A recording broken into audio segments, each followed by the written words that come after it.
안녕하세요. 하루 필수 말씀 충전 하필 큐티 조종환입니다. 오늘 함께 나눌 하나님 말씀은 사무엘상 2장 22절에서 36절까지 말씀입니다. 엘리는 매우 늙었다.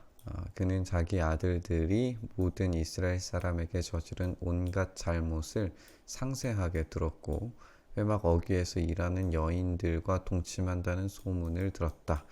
끔찍한 죄를 지금 저지르고 있죠. 하나님의 예배를 경시할 뿐만 아니라 잘못된 성적인 부조리까지도 저지르면서 엘리의 가족이 하나님에 대한 경외감이 전혀 없을 뿐만 아니라 하나님을 매우 가볍게 여기고 있다는 것을 우리가 알 수가 있습니다. 이제 이 가볍게 여기는 그들의 태도를 하나님께서 어떻게 다루실 것인가, 이것이 오늘 이제 이야기입니다. 그래서 그는 그들을 타이릅니다. 내가 어쩌자고 이런 짓을 하느냐? 너희가 저지른 악행을 내가 이 백성 모두에게서 듣고 있다 라고 이야기를 하고 있어요. 우리가 어제 함께 나눈 것처럼 이 엘리의 두 아들 홈리와 비느하스는 제사장으로서 자기들에게 돌아올 몫으로 취해야 되는 고기 외에도 하나님께서 금지하신 그런 고기들, 기름들 이런 것들을 취하고 정당하게 예배로 제공되어야 할 고기들마저도 자기들이 취하는 것을 우리가 봤었죠. 그런 모든 악행들을 다 듣고 있다라고 이야기를 하는 데다가 이제 이 여인들과의 동심 성적인 부정까지도 저지르고 있는 것을 다 듣고 있다는 거예요.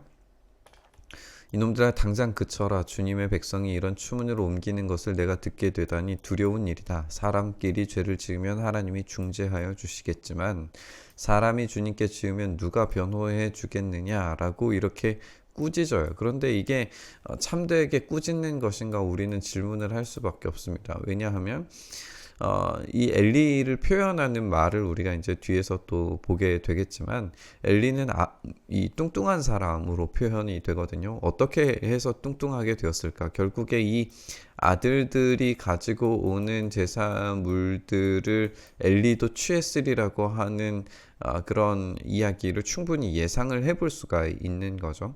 그러니까 사실상 이렇게 꾸짖는다고 하더라도 엘리 스스로가 하나님 앞에 되돌이킨 그런 모습을 보여주지 않았기 때문에 아버지의 말을 듣지 않았다라고 그렇게 생각할 수밖에 없는 거예요. 주님께서 이미 그들을 죽이려고 하셨기 때문이다. 하나님께서 이 계획하신 것들을 이루실 때에 우리가 이 이집트의 바로도 생각을 해보는 것처럼 아무리 들려주어도 아무리 진실을 이야기해 주어도 제대로 듣지 못하죠. 그런 상태에 지금 이들이 빠져 있다는 것을 우리가 알 수가 있습니다. 그런데 한편으로 이 어린 사무엘은 커갈수록 주님과 사람들에게 더욱 사랑을 받았다라고 이렇게 되어져 있어요. 이 극심한 이제 대비가 계속 이제 반복으로 이어지게 되는 거죠. 하나님의 사람이 엘리를 찾아와서 말합니다. 나 주가 말한다. 내 조상의 집 이집트에서 바로의 집에 속하였을 때에 내가 그들에게 나를 분명하게 나타내 주지 않았느냐. 그때 내가 이스라엘의 모든 지파 가운데서 너의 조상 아론을 선택해서 나의 제사장으로 삼아 나의 제단에 올라와 분향을 하게 하며 에봇을 입고 내 앞으로 나와 내 뜻을 듣도록 하지 않았느냐. 이런 하나님의 계획, 이 아론 지파를 선택하시는 하나님의 그 계획, 어떻게 제사를 드려야 되는지 이런 것들에 대해서 레위기를 통해 자세하게 알려주셨고, 그리고 이 출애굽을 통하여서도 왜 출애굽해야 하는가, 왜 출애굽할 수밖에 없었는가, 어디로부터의 출애굽도 중요했지만 무엇을 위해서 출애굽하는가, 그것이 예배를 위한 삶이었다라고 하는 것을 우리가 출애굽기를 통해서 나눴었잖아요. 그리고 그 과정을 담은 책이 이 레위기라는 것을 우리가 염두를 해본다면 지금 이 하나님의 뜻을 거부하고 참된 예배자로 서지 못하는 엘리의 가족을 하나님께서 어떻게 다루실 것인가, 그것은 당연한 조치들이 심판이 이루어지리라는 것을 이제 예고하게 되는 겁니다. 또 나는 이스라엘 자손이 드리는 불살라 바치는 제물을 모두 너희의 몫으로 차지할 권리를 내 조상의 집안에 주지 않았느냐.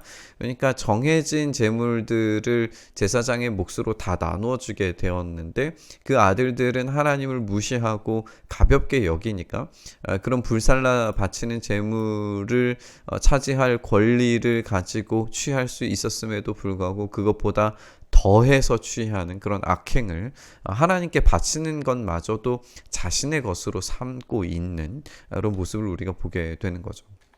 근데 너희는 어찌하여 나의 처소에서 나에게 바치라고 명한 나의 제물과 예물을 멸시하느냐. 이 멸시하다, 가볍게 여기다라고 하는 거예요. 지금 이 엘리의 두 아들들 그리고 엘리조차도 하나님을 가볍게 여기고 그리고 자기들의 죄와 자기들의 이 몸의 무게는 점점 무거워지는 것, 이런 모습들을 보여주고 있습니다. 어찌하여 너는 나보다 내 자식들을 더욱 소중하게 여기어. 이제 여기에 어떻게 보면 중요한 메시지가 숨겨져 있는 것 같기도 해요. 왜냐하면 이 내 자식들을 소중하게 여긴다, 무겁게 여긴다, 이런 말인데 이제 이 가볍게 여기는 것과 무겁게 여기는 것, 이것들이 이제 상반되어서 나타내는 표현들이거든요.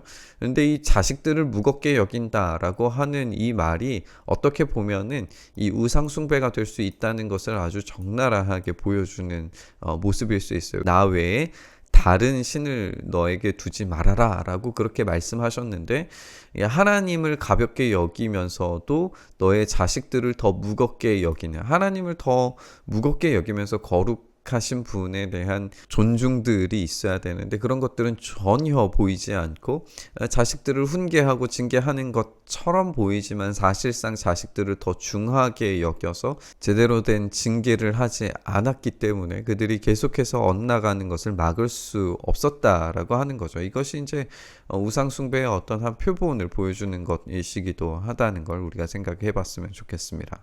나의 백성 이스라엘이 나에게 바친 모든 제물 가운데에서 가장 좋은 것만 골라다가 스스로 살찌도록 하느냐라고 이렇게 이 말씀하시면서 이 스스로를 살찌도록 하는 건 나중에 엘리의 모습이 어떠한 것인지를 이제 우리가 살펴보면서 이렇게 하나님을 가볍게 여기는 모습을 보게 됩니다.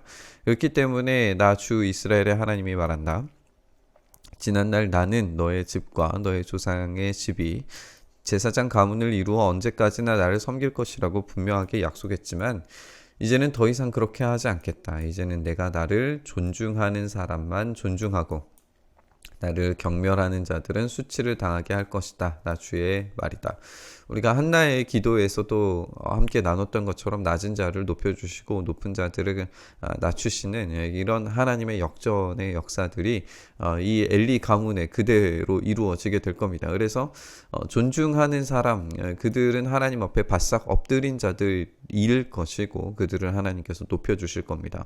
그런데 높은 위치에 서서 하나님을 경멸하듯이 가볍게 대하는 자들은 수치를 당하면서 그들이 바닥 아래까지 엎드리게 되리라고 하는 것을 우리가 알 수가 있죠. 내가 내 자손과 내 족속의 자손의 대를 끊어버려서 너의 집안에 오래 살아 나이를 많이 먹는 노인이 없게 할 날이 올 것이다.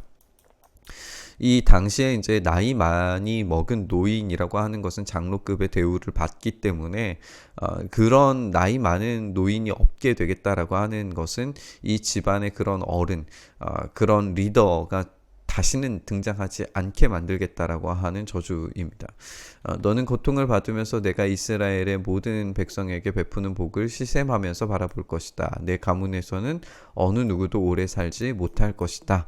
그러나 나는 내 자손 가운데서 하나만은 끊어버리지 않고 살려둘 텐데 그가 제사장이 되어 나를 섬길 것이다. 그러나 그는 맹인이 되고 희망을 다 잃고 그의 자손들은 너무 젊은 나이에 변사를 당할 것이다. 내 아들 홈리와 비나스도 한날에 죽을 것이고 이것은 내가 말한 모든 것이 반드시 이루어진다는 표징이 될 것이다.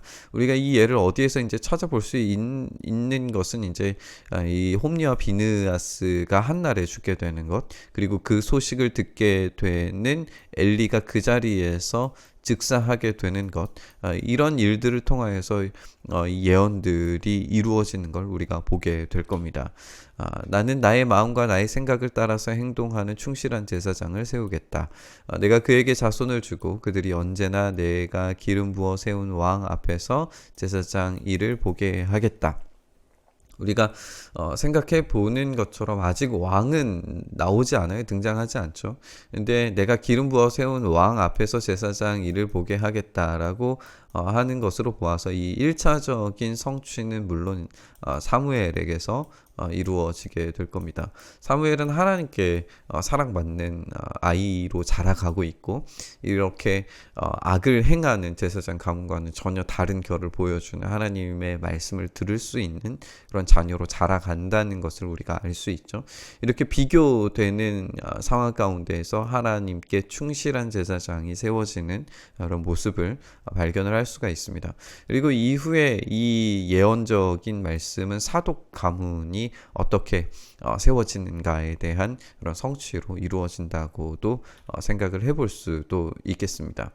그때 너의 집에서 살아남는 자들은 돈 몇 푼과 빵 한 덩어리를 얻어먹으려고 그에게 엎드려서 제사장 자리나 하나 맡겨주셔서 밥이나 굶지 않고 살게 해주십시오라고 간청할 것이다 라고 하면서 아주 비극적 결말을 이 가문이 경험하게 되리라고 하나님께서 저주하고 계시는 걸 우리가 보게 됩니다. 우리는 오늘 본문을 읽으면서 하나님을 존중하는 사람들에게 대하시는 하나님의 태도와 그리고 하나님을 경히 여기고 가볍게 여기는 자들에 대한 하나님의 심판의 메시지를 우리가 함께 읽어볼 수가 있습니다. 이 시대에 하나님을 정말 두렵게 여기며 경외하는 자들을 우리가 찾아야 할 것 같습니다. 하나님에 대한 그런 존중감, 무겁게 여기는 거룩을 쫓아서 살아가는 그들의 삶을 하나님께서 반드시 들어 올리실 것이고 하나님을 가볍게 여기면서 예배를 허투루 드리고 하나님께 드려야 할 마땅한 경배를 자신들이 받고 있는 그런 모습의 그런 예배들, 그런 모습의 여러 가지 형태의 기독교 신앙들을 하나님께서 반드시 내치시고 그것들에 대한 징계를 내리시리라고 하는 것을 우리가 생각해 보았으면 좋겠습니다. 그렇게 우리가 하나님을 두렵게 여기면서 하나님을 온전히 거룩함으로 높여 드릴 때에 참된 하나님의 회복의 역사는 우리 가운데 일어나게 될 줄 믿습니다. 어쩌면 지금도 하나님은 사무엘과 같이 하나님을 존중하고 하나님을 거룩히 섬기기 위하여서 애쓰는 예배자들을 찾고 계시는지 모르겠습니다. 우리 모두가 그런 예배자가 되어서 하나님 앞에 하나님만을 온전히 예배하는 그런 예배자 될 수 있기를 간절히 바라면서 오늘 말씀 함께 묵상했으면 좋겠습니다. 주님, 그렇게 주님을 온전히 높여드리며 거룩함으로 나아가 주님, 우리는 겸손함으로 엎드려지고 주님만은 높아지셔서 우리의 예배가 참된 예배로 올려질 수 있도록 주님 붙드시고 인도하여 주시옵소서. 우리가 이 말씀 앞에 설 때에 우리의 연약함들을 주님께 내려놓을 때에 주님 우리를 불쌍히 여기셔서 다시금 일으켜 주시는 주님과 함께 만나 교제하는 참된 예배가 우리 가운데 회복될 수 있도록 은혜 더하여 주시옵소서. 그렇게 우리 가운데 일하여 주시기를 간절히 소망하며 우리 주님 예수님 이름으로 기도드리옵나이다. 아멘.